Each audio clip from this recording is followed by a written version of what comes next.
While everyone's watching tech billionaires and oil tycoons, one family has quietly built a $5 trillion empire that touches your life every single day. They control what you eat, where you shop, and even the news you read. But you've probably never heard their name. In the next few minutes, I'll reveal 3 shocking discoveries about how this dynasty secretly controls the lives of 700 million people. The truth behind their power will blow your mind. Let me show you exactly how this happened. Southeast Asia is home to some of the fastest-growing economies on Earth.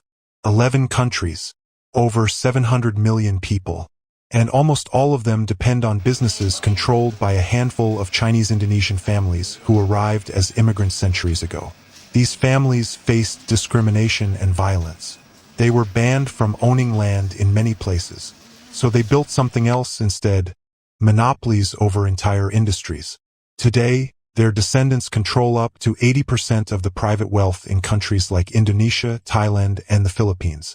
They own the banks where you keep money, the malls where you shop, the factories that make your clothes, the farms that grow your food, even the telecoms that power your internet. But one family stands above them all. A dynasty so powerful that governments rise and fall based on their decisions.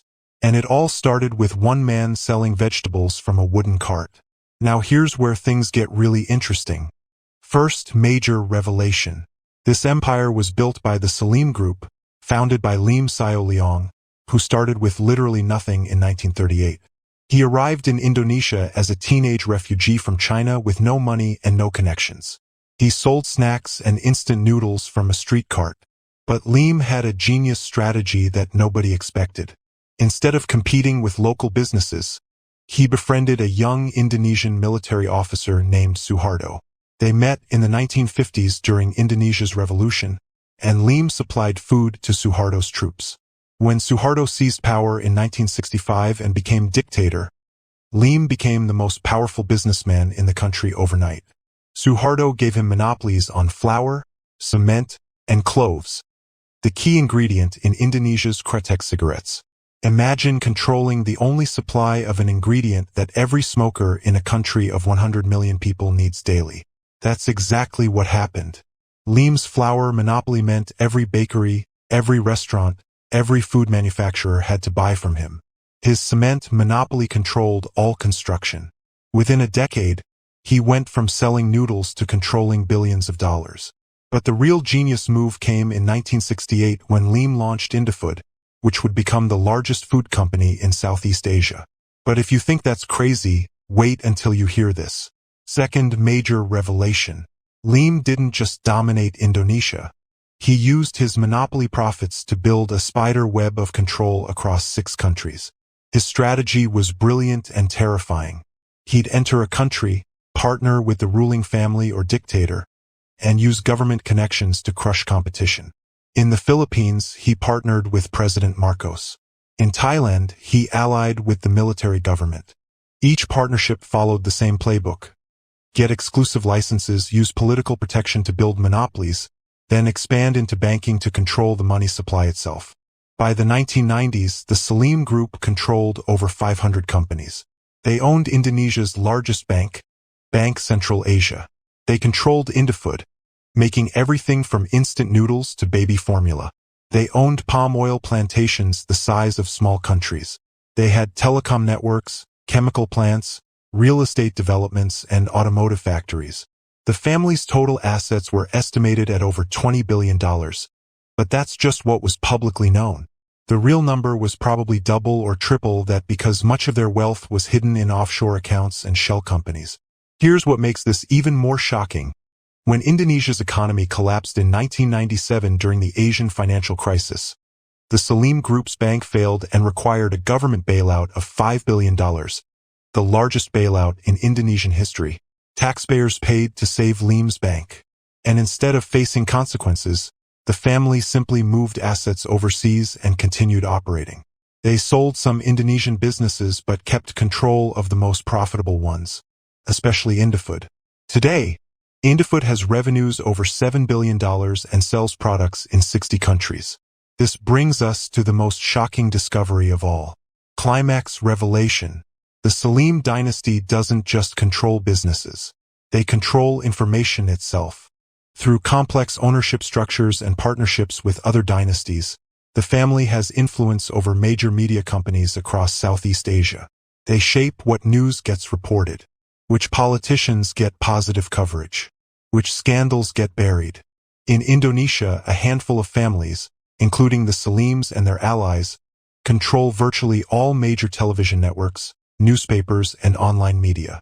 This means they decide what 280 million Indonesians see and hear every day. But here's the truly mind-blowing part. This model has been copied by other dynasties across the region. In the Philippines, the Sioe family controls SM malls and major media. In Thailand, the CP Group dominates food and retail. In Malaysia, the Kwok family runs hotels and shipping. All of these families are connected through business partnerships, marriages, and secret agreements. They don't compete with each other. They cooperate. They've divided Southeast Asia into spheres of influence like colonial powers once did. Together, these families control an estimated $5 trillion in assets. That's more than the GDP of Germany. They operate across borders while governments remain trapped within them. When one country tries to regulate them, they simply shift operations to another country. They've created a parallel economy that exists above national laws. And because they control media, most people don't even know this system exists. The Liem family specifically has mastered the art of staying invisible. Liem Sioe Liong died in 2012, but his son Anthony Liem continues running the empire from Singapore. They never give interviews. They avoid publicity. Their wealth is distributed across hundreds of entities that are nearly impossible to track. Yet their products are in millions of homes every single day. So what does all this mean for us today? Implications and analysis. This hidden dynasty system has massive implications for democracy and development in Southeast Asia. When a handful of families control most of the economy, governments become dependent on them. Politicians need their money to run campaigns. They need their media companies to get favorable coverage. And they need their businesses to create jobs and tax revenue. This creates a system where elected leaders can't actually govern independently. They must negotiate with these dynasties before making any major decisions. Want to raise the minimum wage? The dynasties threaten to move factories overseas. Want to break up monopolies? They fund your political opponents. Want to investigate corruption? Their media companies destroy your reputation. This explains why Southeast Asian countries, despite decades of growth, still have massive inequality. The dynasties get richer while workers stay poor. It explains why consumer prices stay high even though production costs fall. When one family controls flour, cement, or palm oil, they set prices however they want. And it explains why real investigative journalism has nearly disappeared in the region. Reporters who expose dynasty corruption lose their jobs or worse. But there's a twist. These dynasties are now facing their biggest threat in generations: technology. E-commerce platforms like Shopee and Lazada are breaking retail monopolies. Digital banks are challenging traditional banking. Social media is providing alternative news sources. The next generation of dynasty heirs also face a problem their grandparents never did: public awareness. Younger Southeast Asians are more educated, more connected, and more angry about inequality. They're demanding change.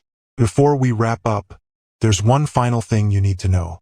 Final reveal and conclusion. Here's the final twist that changes everything. These dynasties are now investing billions in the very technologies that threaten them. They're buying stakes in e-commerce companies, launching their own digital banks, funding social media startups. Why? Because they learned the ultimate lesson from 80 years of dominance. You can't stop change, but you can own it. The Liem family and their fellow dynasties aren't disappearing. They're evolving.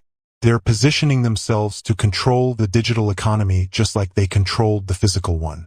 In 50 years, your great-grandchildren might be watching videos on platforms these families own, buying products through their apps, and reading news on their websites. The names and technologies will change, but the power structure might remain exactly the same. That street vendor who sold noodles in 1938 built something that outlasted dictators, financial crises, and revolutions. His family learned that real power doesn't come from one business or one monopoly. It comes from being invisible, indispensable, and always one step ahead. And that's the hidden $5 trillion dynasty that secretly runs Southeast Asia.